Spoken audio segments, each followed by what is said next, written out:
nitoe shukrani nyingi kwa Mheshimiwa Dr. Samia Suluhu Hassan, Rais wa Jamhuri ya Muungano wa Tanzania, kwa kazi kubwa anazozifanya kwenye nchi yetu, ikiwemo pia kuhimiza kuondoa ukatili wa makundi haya ya wanawake na watoto.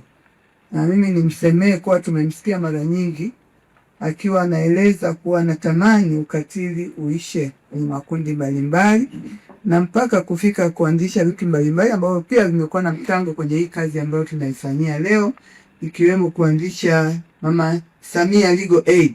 Hiyo ni kwa sababu alijua wanawake wengi wanaonewa, makundi mengi yanaonewa, lakini hayana uwezo wa kisheria wa kuweza kutatua changamoto zao, pamoja na mengine mengi ambayo ameyafanya.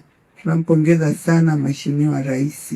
Lakini pia nipongeze Wizara ya Maendeleo ya Jamii, Jinsia, Wanawake na Makundi Maalum kwa kazi kubwa pia wanaoifanya ya kuendelea kupambana na jambo hili. Kila siku tunamuona Mheshimiwa Waziri, Mheshimiwa Dorothy Gwajima pamoja na wengine wote katika wizara hiyo. Lakini pia kwa kutoa miongozo ambayo pia imetusaidia sisi kuigatua kama mikoa kuweza kuendeleza mkakati huu wa kupambana kutokomeza ukatili.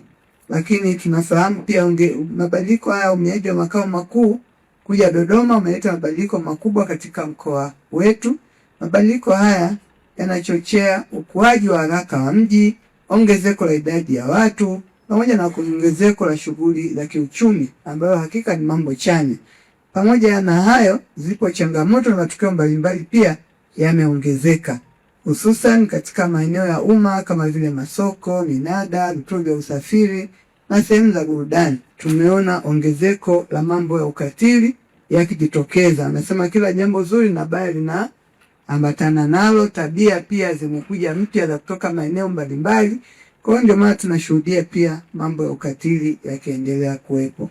Mkoa wa Dodoma kwa kushirikiana na wadau mbalimbali ulitekeleza mpango kazi wa kwanza wa kitaifa wa kutokomeza ukatili dhidi ya wanawake na watoto, na sasa tunaendelea kutekeleza mpango kazi wa taifa wa pili ambao umeanza kutekelezwa mwaka 2024-2025 mpaka 2028-2029.